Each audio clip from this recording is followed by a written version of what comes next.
All right, here's the Doomcast number 71 live stream. Hope you enjoy the show. Hey baby, I'm hot. Whoa, there we go. We'll get a sound check. Charlie McGrath will be here momentarily at some point. So if you hear this, this is the live stream. The produced version will be out shortly.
This is some good Christmas music right here. Where's my activity? Most of you are probably sick of Christmas music by now.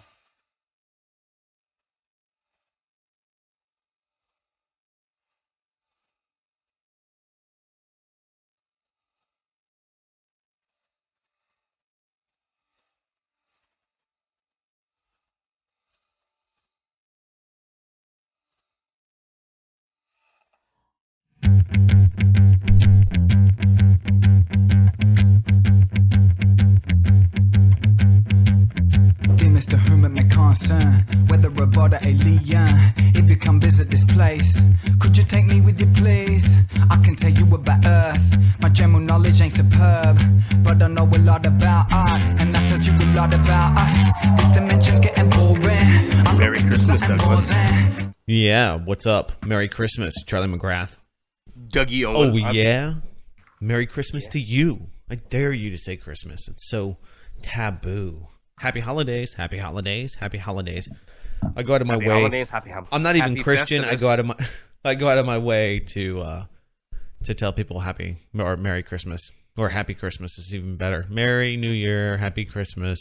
People are like, oh, you're offensive and confused, sir. Because you say Christmas? Can't you say Christmas in Texas? No, you could say you say Happy Christmas and Merry New Year. Fucks people up. It's a mind fuck. Are you just doing okay? You're not trying to be correct. You're just trying to be. I'm just reversing it. It yes, I understand. Confuses people, and people want to correct you. You know, Merry New Year. I know something. I'm going to correct you. I already know the right way to do that, and apparently you don't. So I have something to say to you now because I'm right one time. Okay, good for you, buddy. Let's see. It's 71, right? Track. 71 or 72? 72, isn't it? 72. 72. Going once, going twice. I see a 71. This is 72. 72. All right. So you ready? Yeah, let's do it. This is going to be me driving all over the state this day. Are you okay? Are you tired? You going to break down on me? I might cry. Okay. Well, that's good. I'm addicted to trivia crack. Have you played this yet? Do what? No. Hold on. Don't waste all this great freaking content here. Okay, you ready? All right, let's go. Let's roll. Merry Christmas. Merry New Year. Wait. It's not loud enough. Hold on. Hold your horses. New Year. Something. Hello. Right, let's see. Got stream going. Hello, streamers out there. Streamers, screamers, spreakers, tweakers. Dang Skype. Skype. I just didn't click the don't download. Oh, God. Now I got the new version. All right, that looks good. What's wrong with your Skype? What's wrong with it? Nothing. It revamped it. Oh, yeah. Update. Yeah, mine's been doing it for like 3 days asking me, would you like to do it? No, I don't want to do it. Yeah, and then they wait. And then they lie in wait until you are a weak moment Sleeper and you just cells. click through it. Yeah. Oh, yeah. All right, so here we go. Are we live? Yeah, I mean, we've been live. Are we live? We are live, Charlie. Don't be confused. We are live.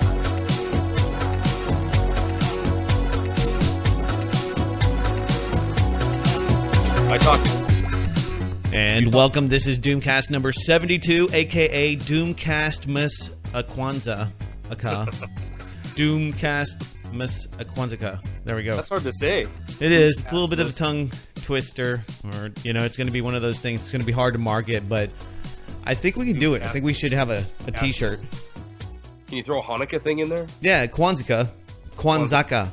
That's the Hanukkah. It's in the back of there. Dreidel. Dreidel.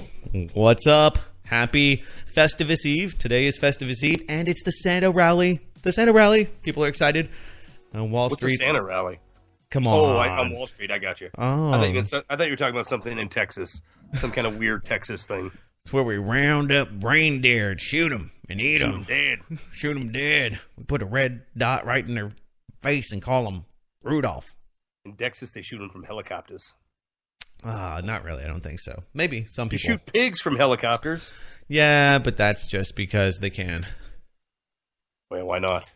Why not? What other fun Festivus type activity could you partake in other than chasing down wild boar with a helicopter and plugging them? Producer Craig was duck hunting, sending us pictures. He was chasing the elusive quacker. Quack quack quack quack quack quack quack quack quack.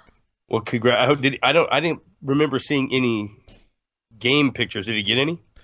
I'm not sure. Me neither. I want some duck bacon. Have you ever had duck bacon?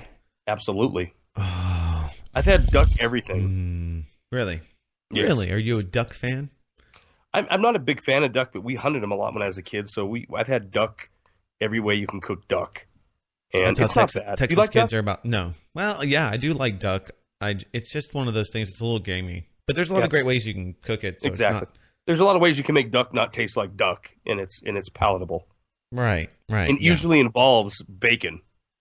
Wrapping it up in bacon, smoking it, making it as carcinogenic as a cigarette.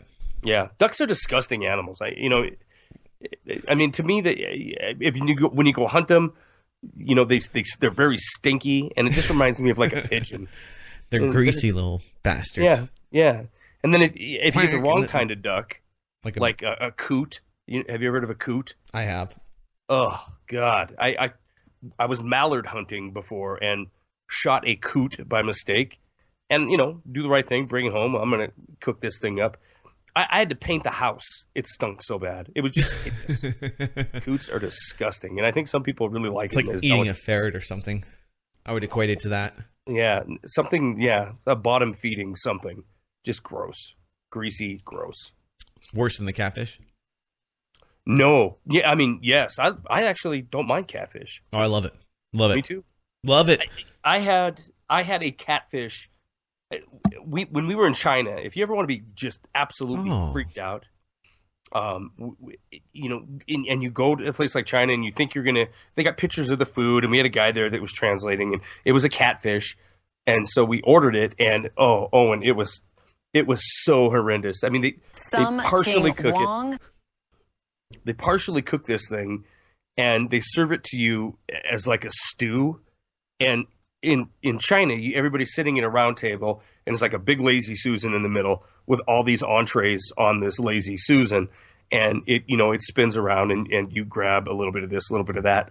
But I mean, the whole fish, the head, the eyes all wrinkled up, and the whole 9 yards is laying in this what looks like mud. And they're just picking pieces of flesh off of it and eating it like right out of the mud of this bowl, and it was absolutely horrendous. You ever watch Siberian people eat? No, is that how they eat? Yeah, you want to see a cool picture? This is how Siberian kids. This is how wussified we are. Okay, this is actually I've been posting a lot of end of the year, wrap ups, the 2014, the year in review type stuff. There was a great post today that had a bunch of pictures. Let me see if I can find it. Actually, it's not on the front page anymore. It's probably on the second page. I wasn't going to go into it. Yeah, 29 breathtaking photographs of the human race. And I don't know, man. I'm going to show. Yeah, it's in blacklistednews.com right now on the second page. Or you can just search for it. 29 pictures. You'll find it. You guys out there are so smart. Here, I'm going to send you the picture, though, in our chat. Wait. Now tell me this isn't, you realize how good we got it, and or how removed we are from the the animal that we are. Boy, they're eating kids. Yeah, they're drinking blood and pulling guts out of that thing. And what is it, a reindeer or something? Probably a yak or something like that. These are Siberian children eating. And that's their sister there, and they are going to it. They are showing you real. That's rare, That's super rare. That's on the ground in the dirt. Like just they cut open. Just killed that thing, and they are just eating it, blood, everything. No big deal. I want to know what pieces are they eating? I mean, maybe it's a delicacy, like they're eating the liver raw or something. Well, have you ever looked at some of the documentaries about Kazakhstan, that whole region? These are the ancestors of Genghis Khan and others. So they are. These are Mongolians. There's a documentary called "The Happy People." Have you seen that? No. Let me see if I can find a link. Radio visual. Everybody out there listening is like, what the hell? Maybe I'll make this the picture. Yeah, here it is.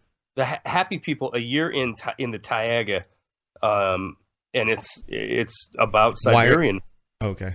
Why are they happy? Why are they happy? Yeah. They love it there. They they're fur trappers, and they are completely. I'm just sending you that link there, giant link. Okay.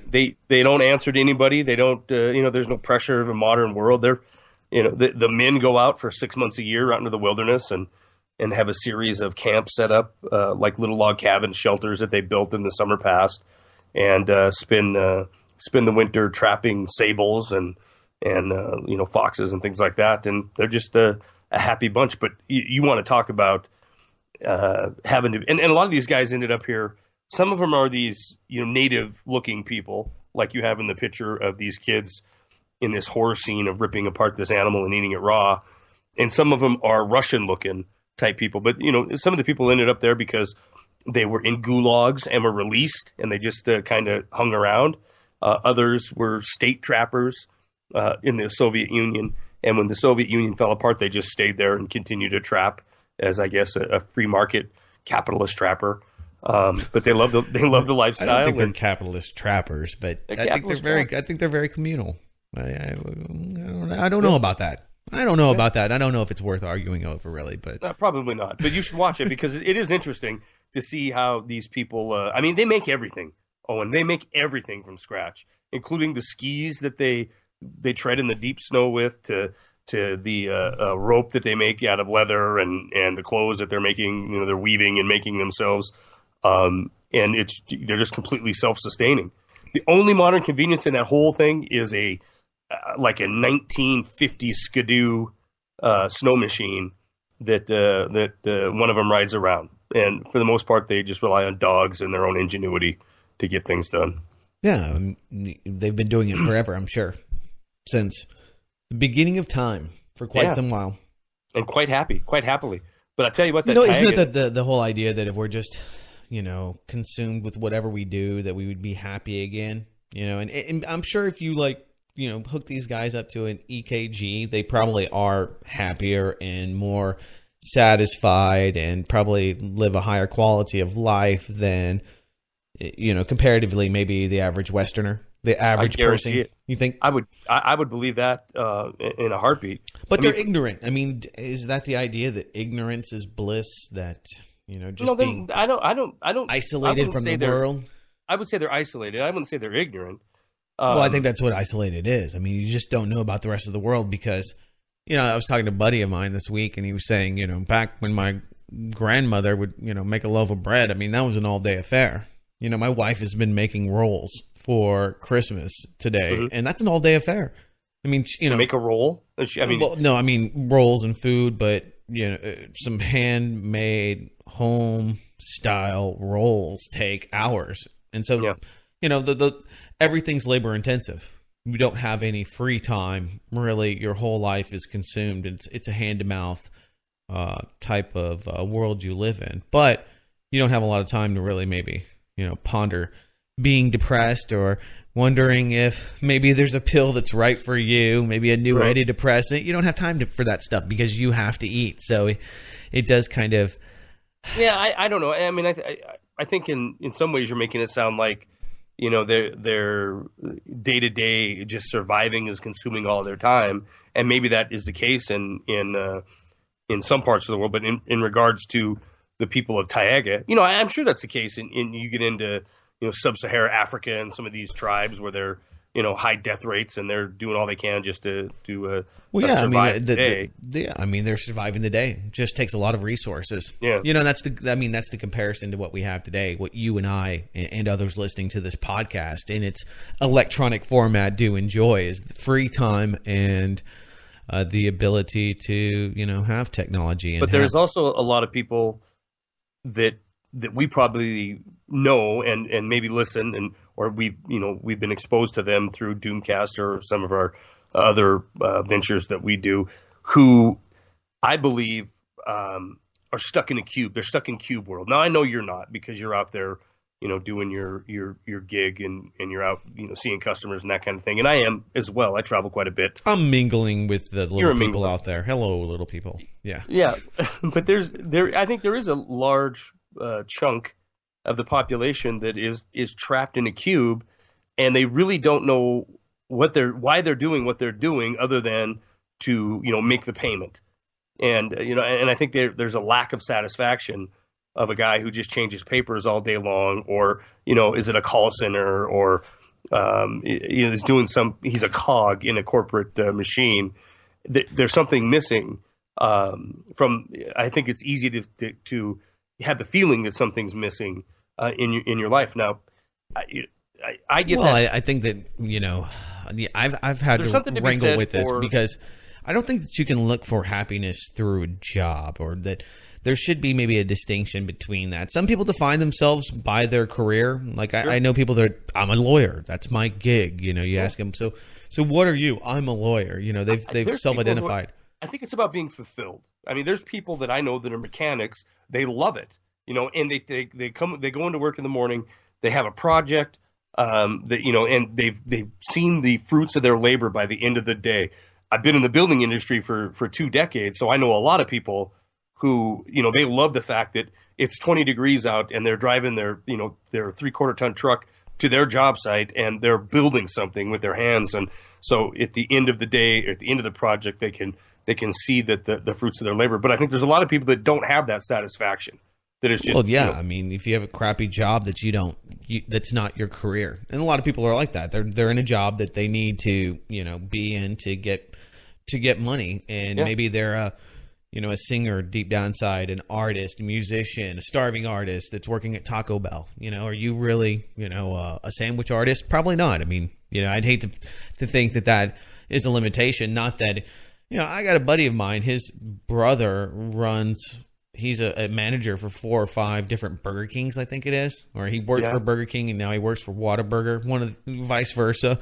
But he's making 6 figures, and, it's a high stress job, but so when you see that guy behind the counter, those managers, they make good money, really good money if they can turn a profit and have to deal with a bunch of, teenagers and other people that, are working in a job that they don't want to be in. And so, if you're just turning dollars, you're probably not going to be happy about it. If you're in a job that you've chosen to be in, or that you get to control your own destiny to a certain extent, I mean, like you get to pick where you're going to go. You get to go talk to customers. I mean, you control a lot of what you do. The same thing for me. I mean, I make a lot of my own decisions. So, I mean, if I guess it feels it's better than, if somebody is telling you, go wash the lettuce. You're like, oh, so. Yeah. No, I'm fortunate enough that I still get a chance to build once in a while and get out there and, use my hands to create something. But you're also using intellect. You're talking with other people. You're brainstorming, trying to make things happen. And I got a trivia question. Okay. I told you I'm addicted to this game, and I'll talk about it in a minute, but I've only got 20 seconds to answer this, Doug Owen, as we do Doomcast. How many Academy Awards did The Lord of the Rings, The Return of the King win? Because I have no idea. No. Pop culture, 3. I am way down there. 11. Oh, my Lord. I guess 3. That was multiple guess. Why are you playing trivia games? Yeah, I'm sorry. It's just on my phone. But you don't even know that you... See, you're being ruled over by your gadgets that are trying to get you to play games that obviously you don't know the answers to. I'm just trying to beat a coworker in this Trivial Pursuit game that I'm sure a lot of our listeners have heard. See, it's called... I mean, listen to that, okay? What are you engaging in? Competition. No. Competition. No. There was a key phrase you used. A trivial pursuit. What is a trivial pursuit? This is useless knowledge that we both are packed with. It's a pursuit that is trivial, that means nothing. Nothing. Well, see, and I mean, come on. It's working on you. It keeps my brain active. It's better than plugging into the television. I'm a Wheel of Fortune guy. I'm a wheel watcher. You're a wheel watcher? No. Actually, I see him every once in a while on there. Pat Sajak's still there. He's still doing it. And somebody noted to me one time, just to completely derail anybody out there looking for. Yeah. By the way, this is a Christmas Eve. Yeah, edition, we should be so doing. I don't know if there's going to be any news. Oh, I've got lots of stuff I want to talk about. Oh, there you go. You're gonna have but news. you never want to talk about the news with me, so What do you mean? Of course I do. I love it. Sometimes. That's crap. You'd like to make a lot. You like a lot of the commentary or the unraveling rather than the serious analysis. I mean, you enjoy. I don't know. Better. Do you want to just read headlines and then quickly usher on to the next one, or do you like to talk about these stories that we do? And granted, you work up a page with 20 headlines or 20 stories on it, and we rarely get to them. But it's usually because we get in a conversation about them or argument. That's true. Oh yeah, I mean, we're not reading news really. Sometimes, I mean, there's things to talk about, like these NYPD officers that were assassinated, and I thought that was pretty interesting. Just something to note that when John Liu and Rafael Ramos were attacked and killed by Ismaaiyl Brinsley, they were actually working an anti-terror drill. Who knows what happened there, but pretty interesting stuff, and to see the reaction and just all the theatrics that's happening now. I mean, there's this huge discussion that's happening nationally about police and police brutality and race relations. So and gun control. I mean, that question, of course, came back into the spotlight in the last day or so, asking how Ismaaiyl, who has 19 arrests and a very long history of crime across the East and Southeast, how he was able to secure a gun. I just think it shows the epitome of lunacy, thinking that with some laws, you're going to be able to prevent a lunatic or Doug, I was going to ask you, lunatic or yet another patsy in this case, but if a nut wants a gun, he's going to get a gun. Laws be damned. Yeah, I mean, I think there's a certain amount of validity to the argument that laws are only for people that follow the laws, but I do think that there is a deterrent, and if you make something hard enough, people won't do it, or will be less likely. Less people will engage in, whatever it may be. If you can, buy a bag of cannabis, marijuana pretty easily, there's going to be a certain amount of people that do that. If they're going to put you in jail for life and they're executing people left and right for it, less and less people would do that. So just, to kind of throw that out there, I think that with, the amount of people that are killed with guns. Here's an interesting fact, and we kind of mentioned this. 86 firearm deaths happen each day. You know how many of those are actually suicides? How many? 60% of them. 60% are suicides. A new poll came out, or a new research from the UC Davis Violence Protection Research Program that said that out of 313,000 deaths from 2003 to 2012, that 60% of them roughly were suicides. So when you see all these gun violence numbers, just take half of them. Take 60% of those numbers and say, is it 86 people that are killed with firearms? Yeah, but 40 some odd of those are 40 and change are people taking their own lives, and they're doing that by their own choice. So right there, I mean, you start looking at how distorted the numbers are. The fact that we have government agencies that are given millions and billions of dollars to try to keep us safer. The government's going to take every opportunity to try to, show its value, create more jobs and more bureaucracy, and take more of your freedoms to give you that kind of alleged security feeling. So people are going to another chunk of that report was, that 60% were suicide, and suicide is far more common than homicide, and and in fact, the suicide is on the increase. Homicide is on the decrease. Right. Violent crime against police officers has never been lower, but you've never seen as much, I think, disdain on a wide level. Here's another one that I saw, and this is something that we kind of hinted on, kind of talked about a little bit last week about statistics, and just because you're profiling doesn't mean you're wrong kind of thing. Statistically, NYPD shoots blacks 7 times more than they shoot whites. But statistically, over 7 times as many blacks shoot at NYPD than whites do. So here's the thing. If you're a cop, you're 7 times more likely to shoot at a black person if you are NYPD. But the truth is that, if you're a cop, you're 7 times more likely to be shot by a black person. So, are you having, not to excuse any of the things that are happening today, which are, with the Eric Garner death, the response, the whatever happened with the assassination of these police officers and the calls for blanket revenge or attacks on the police. None of that really plays into it. So this, proves that it's beyond a race issue. It's more of a demographics issue. It's more of a problem with, things that are definitely outside of the realm and scope of government being able to fix them. And that is societal problems, socioeconomic problems, which government has done a really, really piss poor job since LBJ's war on poverty took foot. And that's just of the last century. But there's plenty of examples where the government does a pretty piss poor job trying to protect people. So sure, the NYPD union. This is just the vernacular here is not good. They're saying that they're now a wartime police department. So what does that mean? That means that they're going to have 2 people go to every call rather than 1.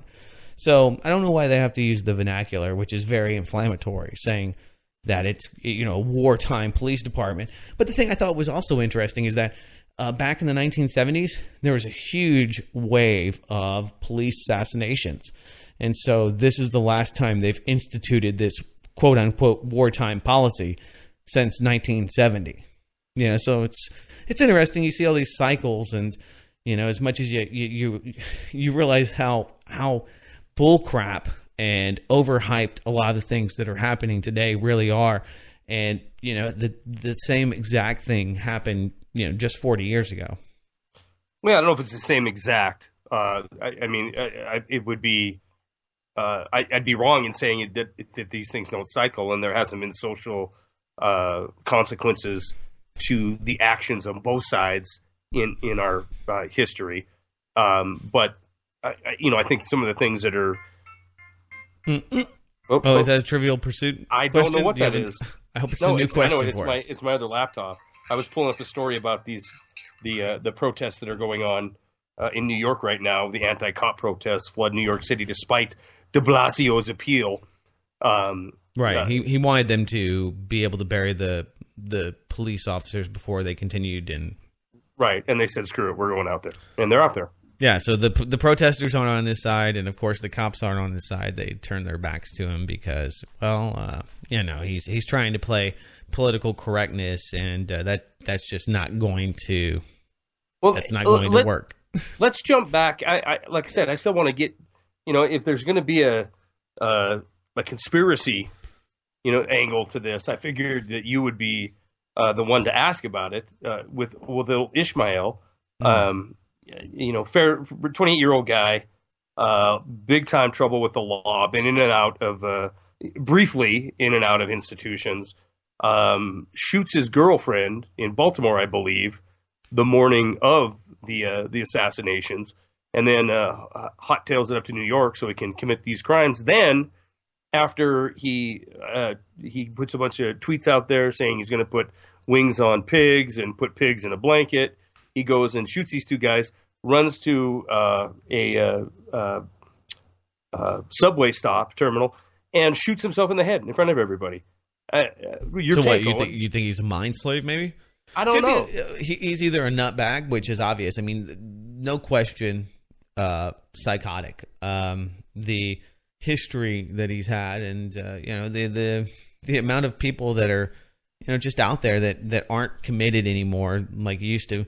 You know, if you had insane asylums that were pretty well state funded. Now we don't, and those people are just running around rampantly, and the government and is that the big message? pharma are Is giving that the them message though? That you think that? I mean, there's definitely going to come out. It's so hard to say. I mean, okay, here's the reality is that the media and the whole event, no matter what the truth is going to be completely politicized and perverted to support whatever agenda is, whether it's gun control, whether it's more mental health screenings, whether it's more federal dollars, more money for state campaigns.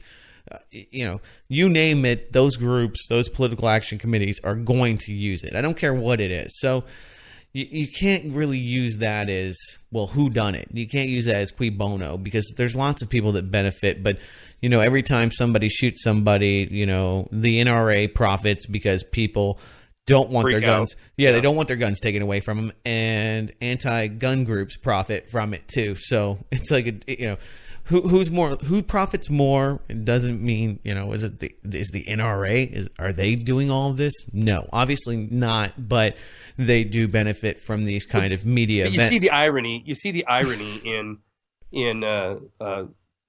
him having Ismaaiyl having 19 plus arrests. He's claimed it, or at least in previous court appearances, he had claimed to judges he's been under the care of a psychiatrist. Just all around bad guy. Yet the cops that have been in the spotlight for killing people have been a case of a kid ripping off some cigarillos, or a case of a gardener selling loosies on a street corner. These guys. There's a video of him being shooken up just last year by the police. For drugs or some other misdemeanor crime. Yeah, I mean, there's a lot of people that are mentally unstable. So I veer towards, most likely just a really mentally deranged person grabbing onto something. Actually, another interesting statistic that you can take it and, throw it out the window or whatnot. But they say that 60% of lone wolf terrorists, 60% of them are, they attack not because of ideology, but rather they are mentally ill. They are delusional. They are, they have mental problems. I don't think that's headline news, is it? Well, I mean, I think a lot of people think, well, it's, it's this or that. It's only headlines when they're tying their activity, if it's constitutionalist, as we talked about last week. Yes. If you start getting those kind of activities labeled as the activities of the mentally unstable, which isn't a very big stretch, right? I mean, there's certainly, who was the guy selling up armored vehicles that said he had they had to protect themselves against constitutionalists. That was just, like I said, we talked about on last week's program. So mentally ill people do really stupid stuff, and they do mentally ill things. I worry about the fact that if you start talking about the expansion of the militarized police state, that you are just going to be lumped into that. You have you're showing signs of mental illness just by those views that are anti-government. Well, I think that, absolutely. I think the problem is that you have a lot of people that they feel that it's the police's fault. I see this on my website. Some of the there's actually Police State USA that's really hard line against the police state. And most of their commentary is very, I would say, 90% anti-police. Had a piece that said, that when outrage turns to evil, rejecting violent attacks on the police, but basically breaking down why, just because police are asked to do some pretty heinous things, and individuals behind the badge make bad individual decisions. That's not an indictment on everybody. One person does something bad. If your secretary was laundering money, it doesn't mean that you're a money launderer. You might be connected to a money launderer on Wikipedia if your company was big enough to make it some huge row or media event, but it doesn't necessarily indict you. And it doesn't mean that every cop out there is bad, that they all have this, me against you mentality and wanting to, do harm to the citizenry. I think it's quite the opposite. But the problem is that the people see their actions, going and evicting people from their homes, those kind of individual actions, and hold the police responsible for that. And so they think that it doesn't matter. It's justified. Killing police is fine because of X, Y, or Z. I see it all the time. The Palestinians or the Israelis, they're just going to keep doing violence to the other people until they stop. And they both have that same mindset on both sides of the table. We're just going to keep doing it in everything that I do, all the killing, all of the targeting of innocents on whichever side of the wall. It's okay because they won't stop attacking me. And it's the same kind of mentality I see playing out between a lot of people that are fed up with injustices and the inability for, I think, a lot of people to actually get any kind of resolve from the police department, any kind of transparency, any kind of every day you just see more and more of these stories where people are being killed and assassinated by the police, and there's very little recourse for them. So well, and like you said with the acts of this lunatic, you now have the police talking about being on a war footing. So the division between police and the public, it's going to continue to grow, and it's unfortunate. But I see a lot of people that support the police too here, though. I see a lot of people that are gung ho. They see the police being the victims in all of this. So it's on both sides. I mean, it's a polarizing issue, but I don't think it's isolating police officers, people that were already upset. And I don't think that they're upset so much about the police. They're upset about the things that they're enforcing. Going after people and chasing them. That's one and the same. I mean, that, you got to get to a point where that's one and the same. I mean, I just see them as henchmen, Okay, exactly. Take the police out of it and say that these are all just henchmen, or let's just say that they were robots. In the very near future, most of the policing, we're already seeing that. When it happens, it's going to happen. It's inevitable. When it happens, I hope I'm not alive, but you're going to have robots. And that's what I think of. Somebody that's completely inert, that doesn't think, is just a cog and is just doing that. Yeah, a perfect example. Yes, exactly. And so take those police officers out of there. Okay, well, now who do you blame? Oh, well, it's the people that control the robots. No, it's not the people that control the robots. It's the people that are dictating the policy and the laws that, target innocent people. It's not. Yeah, well, I think there's right now the people that are that fall into that category have this buffer, which is the police department, because a lot of the aggression and frustration and anger that is vented at what you just described as these thugs that are enforcing the rule of law. A lot of the public's outrage stops at the police. It doesn't go further up the chain, to the true culprits. And you can make the argument, as I'm sure you have in the past and might right after this, which is at the end of the day, you have to turn back and look at the people who were complacent or complicit in allowing this kind of power to be stripped away from the people, or these kind of unjust laws, or this kind of unjust activity by these the thugs to go out there and enforce these laws. If we'd have been paying more attention to what was happening in our own name and to our own future, we might have stood up beforehand and said, this is getting out of control. Didn't we touch on that last week? Where it was a generational decay of individual personal freedom. Well, I don't think it's a decay. I just think that your grandparents and my grandparents accepted a lot of authoritarianism. They accepted the state as a dogmatic, arbitrator of justice blindly. My grandfather didn't think that it was necessarily bad that the U.S. rounded up and put Japanese into internment camps. He fought in World War II, so he probably was a fan of that idea. The government has that right. Nowadays, if you rounded up all of the Muslim people or all of any group, ethnic or otherwise, nationality by their nation state, that would not go over well at all. So the difference of, where we're at today, if you showed people, some of the propaganda films, of yesteryear today, they would laugh at it. And I'm sure that if you show them some of the crap propaganda that we get, in our movies and we see today to our grandchildren, they're going to laugh at us and be like, oh my God, these people bought all of this, dogmatic, love the government bull crap, when they were watching sports on TV. Because people are going to. So, I mean. You ever watch? You ever see?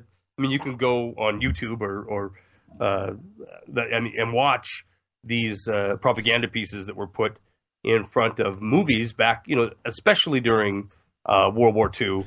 If you ride alone, you ride with Hitler. Is my favorite. It was about carpooling. Okay, talk about fear-based mind control, getting you to carpool for the good of the government, and your wife has to go while you go fight and die, maybe on some beach. She's going to be at home making bombs.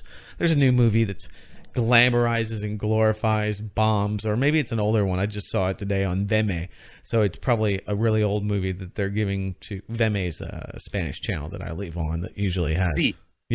So, but it's called Bomb Girls, El Bomb Girls. Like, really, the Bomb Girls? But, back to that, I was reading this really controversial piece, and it said, torture's wrong, summary execution is much better, and went back to World War II and what we did to the Japanese and others that we thought were traitors, and they caught some of Hitler's provocateurs, and basically they had summary executions, and it was a judge, jury, executioner. Went really quick, and we just started assassinating people. We didn't put them in Gitmo. We didn't stick tubes in their butts. We didn't do any of those kind of things. It just said, hey, you're guilty of crimes, thanks a lot, and boom, bullet to the head. And that was fine. There's a legal precedent for that. And it's a bit different, though, Owen, because we could have done that to all of the high value detainees that we released. Then Well, I think if there wasn't the opportunity to build future terrorists in those cells in some cases, sure. Or there wasn't information that still needed to be extracted out of them in other cases, a lot of them did catch a bullet. I'm sure of that. Sure. I'm more than sure of that. But we did it all legal like. I mean, we didn't hide it and have to get private contractors. But it is a little bit different in that it was. And this might not make a hill of beans difference to you, but it was a declared war on Japan, on Germany, and these people that were so it makes it more legitimate because Congress was on board with the president. It makes it. I'm not saying it makes it more legitimate. What I'm saying is the nation was on board and the nation was sacrificing. Now we're not. I mean, we are being told the latest terror update, and we're just going to continue prosecuting wars for decades. And there's going to be some collateral damage, but as long as the Alabama's playing who are they playing? Ohio in a couple weeks, then everything's fine. I think if you look at the time of World War II. You had Rosie the Riveter, and you had all the men that were of fighting age drafted or joined the military. But this big, propaganda message was put out there, and the nation got behind it and was involved, right, to the point of rationing, to the point of buying all the if you ride alone, you ride with Hitler. But the biggest difference there is when it comes to they were killing Germans, for instance, if they caught them sabotaging here in the United States. Some of them died, some of them flipped. Yeah. If they caught them in like France, for instance, where they dressed up in U.S. uniforms and were trying to wreak havoc behind the lines, they were instantly executed. There was a firing squad waiting for them. And so I see we're just all looking at semantics. My whole point was that.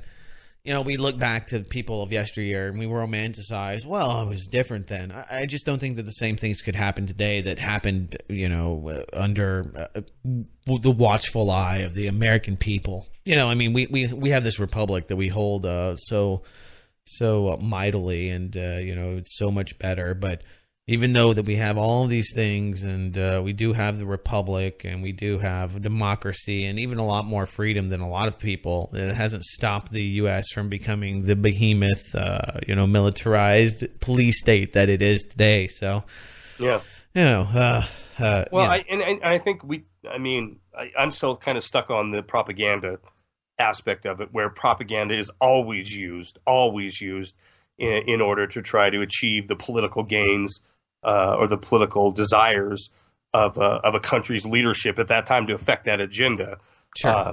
We saw, we didn't live through what the folks in World War II went through, but obviously looking at, like we talked about these propaganda reels, you can see that fervor for patriotism was really pushed hard. I think the closest thing that we've ever seen to it, Doug Owen, is how the nation was right after 9/11. Everybody was on board. Everybody was, and right. what was the dynamic message from Bush? Go out and shop. Yeah, be patriotic. Shop. Spend some money. Go shop. We're going to build out an intelligence apparatus that's going to be global, and we're going to shred the Constitution for your own safety.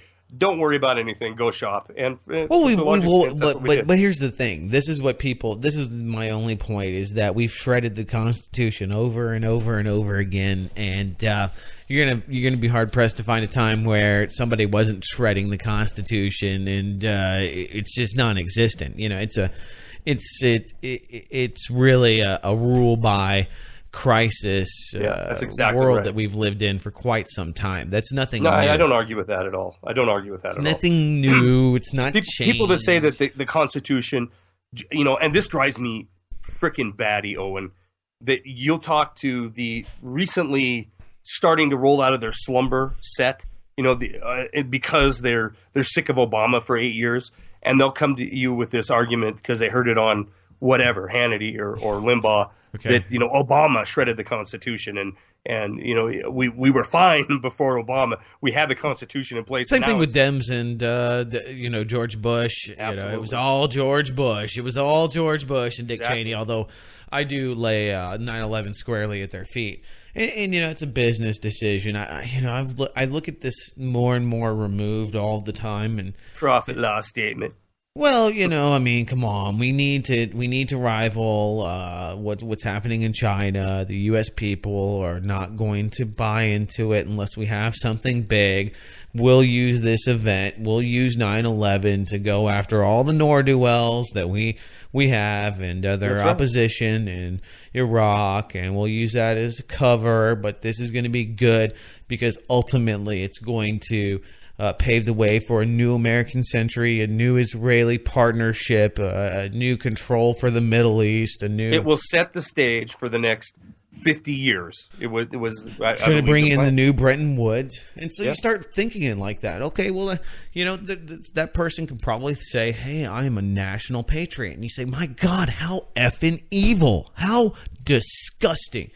And then you realize, well, my grandpa bought into that, Sure. Grandpa thought the same thing. Yeah, absolutely. How did we get, you can make the argument that how did we get into World War I and World War II? It was the same, business decisions were made, and then a way of selling it was conjured, and then that went forward. And sometimes you can't just put up pretty pictures and patriotic propaganda film pieces, 15-minute or 3-minute film propaganda films before movies to get the job done. Sometimes you have to have an all-out attack of one sort or another, and that's what we've seen time and time again.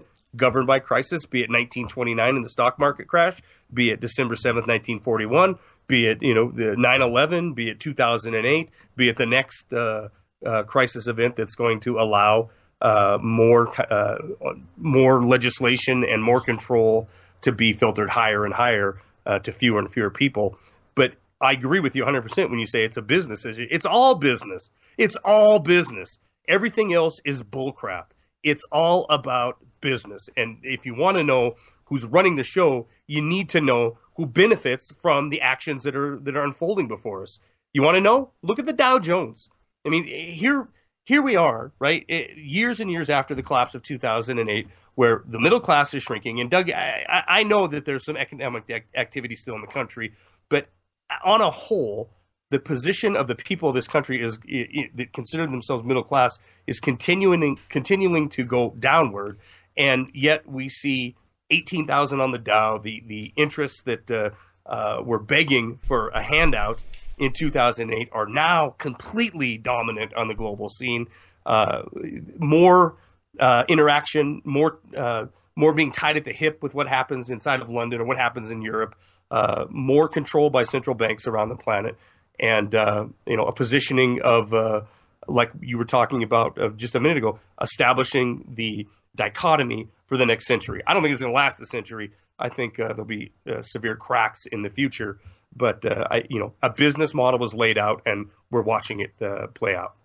Yeah, it's interesting, to see what people are going to try to, push its solutions, moving forward. Okay, so you have cities that, because of foreign speculators, foreign investment, cheap dollars, whatever it may be. Right now, that's not the case, but years prior, cheap rubles.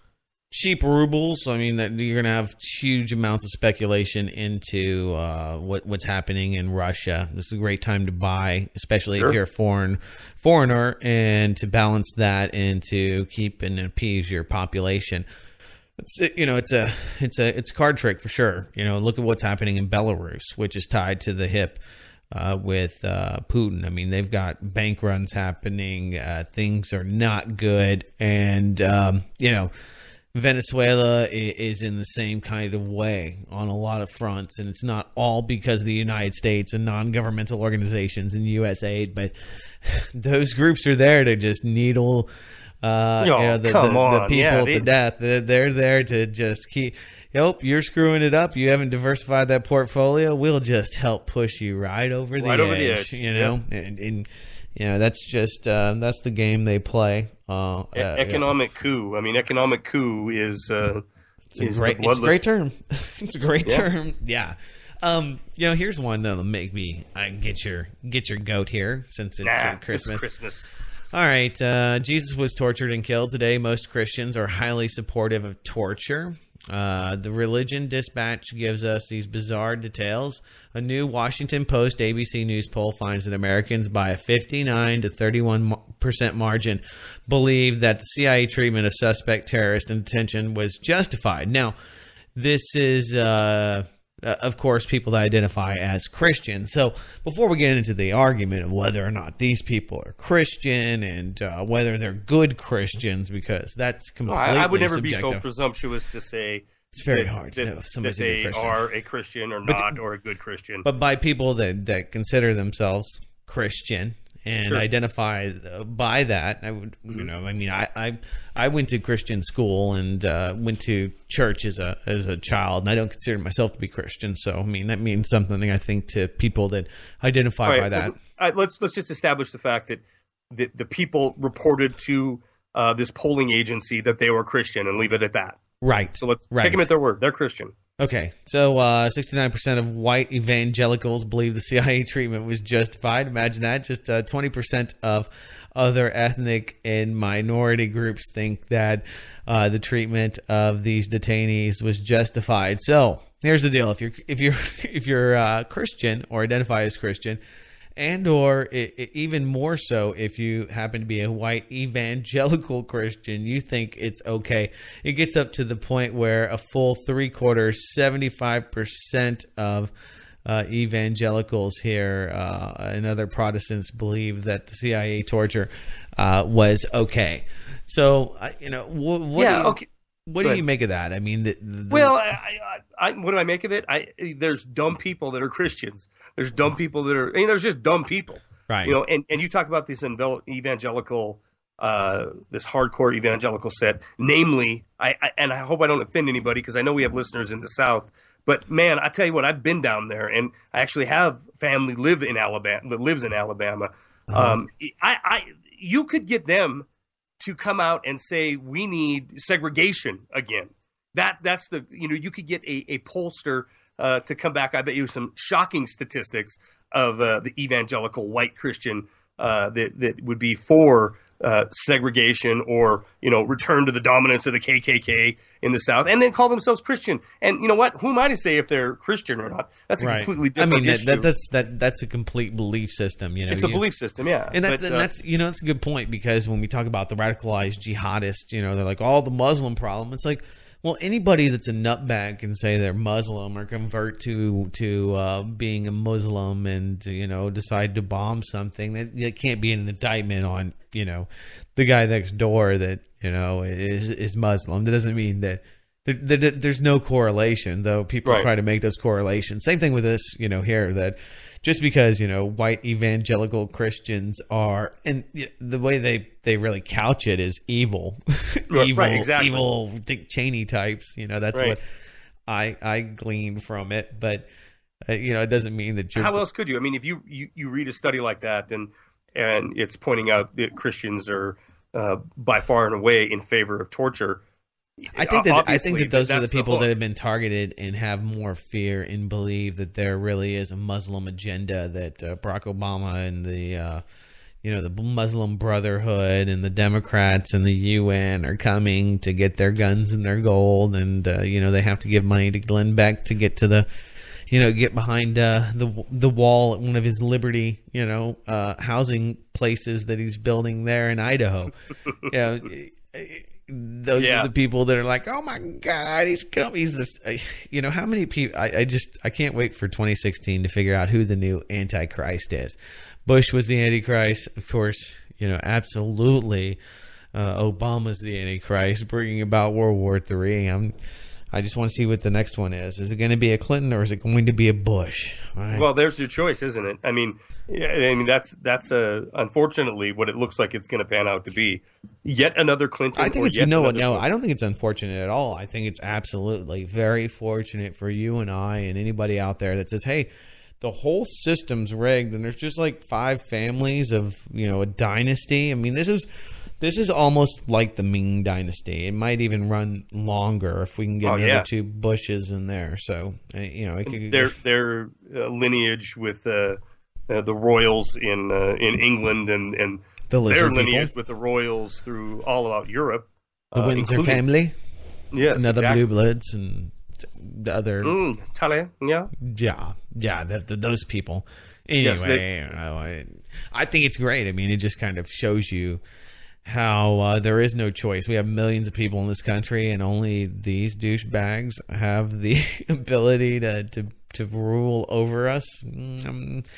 I mean, I don't know what better case in point or better example of complete nepotism and a neo-feudalist society than having 3 Bushes in a row. Why don't they? I mean, the irony there is, the whole idea was to get away from a monarch, right? To get away from a king.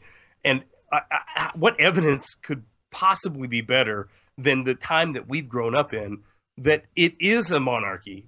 There is a family that, or group of families that run this nation. And, it's as much a monarchy as it was prior to the Revolutionary War. There is no Doug Owen. There is no Doug Owen that's ever going to be elected to that office, to get that kind of power in Washington, D.C. or in this country. It's never going to happen. Good people don't want that power. Good people think about how, it would be such a burden. Only bad people think about, oh, man, it's going to be great. I'm going to screw everybody over and make a lot of money. So, that's one of the fact is systemic problems. That it's now in the billions of dollars that it takes that is spent in every election cycle. It's an impossibility for anybody. That's a lot of propaganda. That's a lot of selling you on some idea that never comes true. I mean, how long are people going to fall for this? And it's only money that can be raised by the royal families, Owen. It's the kind of money. Just think about how much money they spend on TV commercials and what good that could do. I know that's one of those happy horse shit arguments where you're like, well, couldn't we all just hold hands and drink a Coca-Cola with the polar bears? I mean, it's not quite that bad, but it's right there. Yeah. It's a great question, though. I mean, couldn't it be better spent? Publicly financing elections, so you don't have all this soft money. What would the media do without all that money? It's like hey, what about a 10% tax? Doesn't that seem simple? It's like, oh yeah, well, what about the people at H&R Block? Everybody's got an angle, and everybody wants, everybody's got a tit in their mouth, and teat. We call that a teat in Montana. Oh, everybody's got a teat in their mouth, and it's okay. Just don't crap in my backyard. I was happy to see this. I don't know how you're going to feel about it. Satan Temple wins battle to bring Lucifer display into Florida State Capitol. Now, this is the kind of stuff that belongs at the government, okay? They have all these, pictures of Jesus and the Ten Commandments, and I don't know how many of these legislatures, especially in freaking places like Georgia, really look at the Ten Commandments and or the good golden rule, or it's just, I always think it's funny. It's like, there's really God here. You see what they do to people all the time, and it's like, that doesn't seem very godly. I don't even know why they have the Ten Commandments out here. If anything's appropriate, this is apropos to go to your state capital and see your elected officials near Satan Temple iconography. It seems more appropriate. I don't even know what to say to you right now. It seems better, like kids. This is what government's all about, and you see a bunch of like demons, like holding children and stuff. And you're like, oh, that's right. That's what it's like. You see what I'm saying? I don't even know what to say. I'm speechless. I've left you speechless. I hope that's a good thing. I know you're saying that in jest because the evil that comes with the power in governance. It seems like it's just more accurate. Like that's more appropriate to be there than a major. The idea, though, when you have the Ten Commandments up there, are ideals to strive for. Yes, certainly not that's being achieved by a lot of these representatives. I don't think that government steals from you every day. Thou shalt not steal just seems silly to have at a courthouse. Again, I think it's ideals to strive for.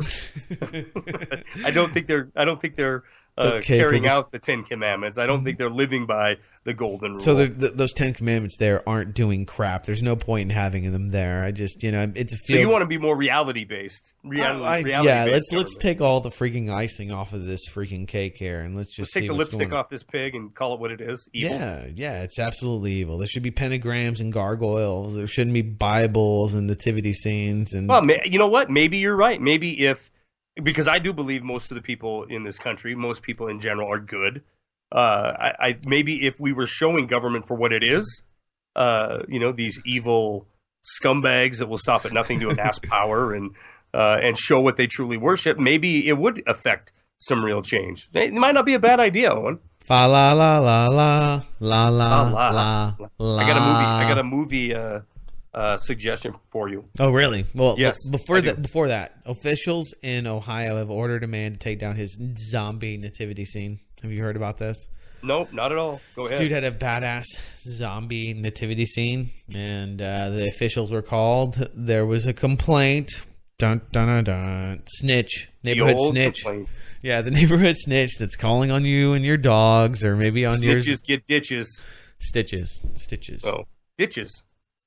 Yeah, maybe. They go in a ditch. Anyway, the city manager said it had nothing to do with the fact there were zombies in the nativity scene. It was the fact that the structure was over 10 feet high and it didn't meet building code. And it's pretty awesome. You should go ahead and try to Google some of the pictures of this. They're all over the place. It's in Ohio's Sycamore Township, but it's funny because this is one of those gotcha articles that makes you click on it. You're like, oh, see, the righteous God police don't want you to have a zombie nativity scene. They're like, no, we think that's kind of cute, actually. It's no big deal. It's actually the fact that you're over 10 feet tall, and it's a nuisance, and your snitch next door neighbor doesn't like the fact that you're out there drinking beer, hanging out in the front yard, so they've been calling the police on you for anything, or maybe you shot the finger at him one day. You realize that the story, it's kind of it's misleading. Yeah. The zombie aspect's funny, but has nothing to do with why the county cracked down on them. So I didn't read the article. Obviously, was it legitimate? I mean, did he live in an area where he signed some kind of covenant when he moved in? Did he want to have a bunch of dishwashers and refrigerators? Did they say it? that he was ordered to take down the display because it violated local property maintenance codes. Now, for all you sovereign citizens out there, I'm included in that group, and that's scary, that you believe that, hey, these codes aren't really law, and you just, this is just a bunch of, really, it's laws that are designed not necessarily even for a broad agenda, but they are used to go after one person that they really, piss them off, and they're like, look, we're going to make this stupid law just for this guy right here, so he can never do whatever it was again. Then 30 years later, the tyranny of that being used to kick down people's doors usually ends up, coming to fruition. But anyway, the property maintenance codes are crap anyway. But I believe that if you pay for your property, it's your house. I don't see why you can't build a 10-foot structure. That's not very tall. It's only 4 feet taller than me. So, what's wrong with a big zombie in your front yard? Is it really that big of a deal? Well, okay. You and I have talked this before because you're in a new home. I own a home that is in a subdivision that there's covenants on. Yuppie. And, yeah, right. And the idea that you would be surprised by this or you would be outraged by this. I'm outraged. You shouldn't have moved in there. It's that plain and that simple. You knew because you had to sign a piece of paper when you did. That if you were outside of the measurements of your whatever you're adorning your lawn with, you could have somebody show up. If you had, like I said, if you had a refrigerator on your front porch, or you're working on your car and taking it apart out in your front yard, you might have somebody call on you because it goes against the rules that you agreed to live by. However, in this case, this guy, if this would have been a regular nativity scene, Owen, right? Regular Jesus, regular Joseph, regular Mary. This wouldn't have happened. Right. They're absolutely going after him. The neighbors are calling and they're looking for a way to make him take it down. And he falls outside of scaring my kids. They don't like it. I'm having to answer questions about zombies. Yeah, exactly. That's exactly what it is. And well, I agree to a point. What happens is you buy a house somewhere and then a gaggle of people decide to make a bunch of new laws and rules that you didn't necessarily sign into. That rarely happens, though. That rarely happens. Usually it's a subdivision that will have those rules set up beforehand, right? Before that first house is built. Then if you move into it later on, 10 years down the road, those covenants are still there. If you want to get away from the tyranny of private citizens can be just as bad as the government. Absolutely. For all you people that think that privatizing everything is the way to go, and just let me go deal with people in your neighborhood. People are like, yeah, man, we can have this society. It's going to be great. It's going to be a voluntary society where only people that we're not going to force each other or push each other. It's like, oh man, go to your neighborhood council and see how many people are apathetic, don't give a damn, and the ones that do give a damn are crazy as F, and they're all a bunch of megalomaniacs. That's how things work, and that's why I think we end up having government that's somewhere in the middle, that has to pacify the nutbags that are living next door, and then the people that kind of pay them, the taxpayers, and it's got to be a hell of a thing to do there. But yeah, I here you and he knew this. He was already being fined by the city. They already gave him warnings and he refused to take it down. So he probably wanted the notoriety and sure. Come on. Plus it looked like he put a lot of work into it. Yeah, and a few $100 fine, and you get a local story. Maybe you go viral, and if you can get a few million views on YouTube, maybe that's worth the $200 ticket or whatever you're going to get from your city. He just wanted to be obstinate with his satanic-looking nativity scene, and you know what? He should have bought property outside the city limits, and then he could put up whatever the hell he wants. Then it gets incorporated, and the man comes, and then they take your water away from you, man. Telling you, man. It's what happened. That's what's happening to a lot of people here. That really, really, strikes a chord. And it's people that have lived in, little town outside of the city for obvious reasons, and now the city is in their lap. And regulating them out of, existence. I've had my farm here for 50 years. Well, now we want to put a mall next door, and, we can't have malls and, farm animals. So it's time for you to go, Grandpa. Those kind of things. That's on that happy note. Merry Christmas. Merry Christmas, guys. Listen, I got a movie. I want you to watch before we do the next Doomcast. Fine. So I got homework. You're giving me homework. Yeah, it's a little bit of homework. It's a I think Norwegian movie, Swedish. I don't know. It's half English and half one of them Scandinavian languages. A really good movie though. Maybe you've seen it. Rare Exports. No. Oh my God, it is. It's good. You got to watch it. It's very entertaining. Scandinavian. Let movie? me see. Let me look it up. Rare Exports. What is this about? Give me the premise. The premise of the movie is there's this. Well, hold on one sec. How about I just go to IMDb and I'll read you the premise. Fine. Don't be put out, you curmudgeon. I'm over here trying to celebrate my Festivus. You're bringing me down. No, man. No, you're bringing me down with the devil scenes and satanic. What? Come City on. halls. Come on. That's awesome. That's awesome. In the depths of the,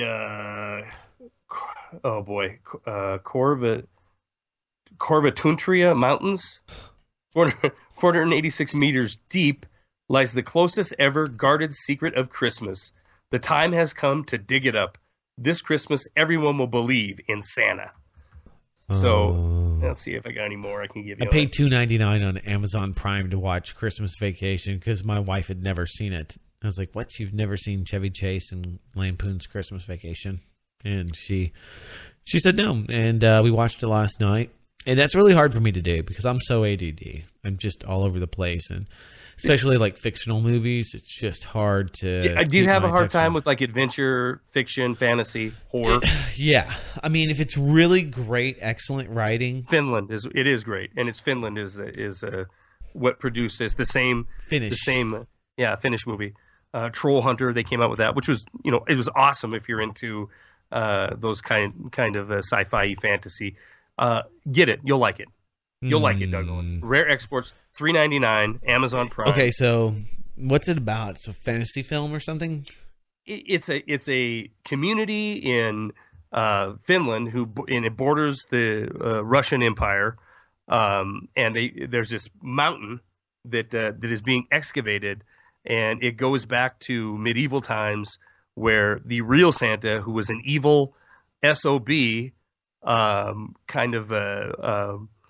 I don't know if he's eternal or what, but he was captured by the locals and buried in this mountain, frozen, along with his elves.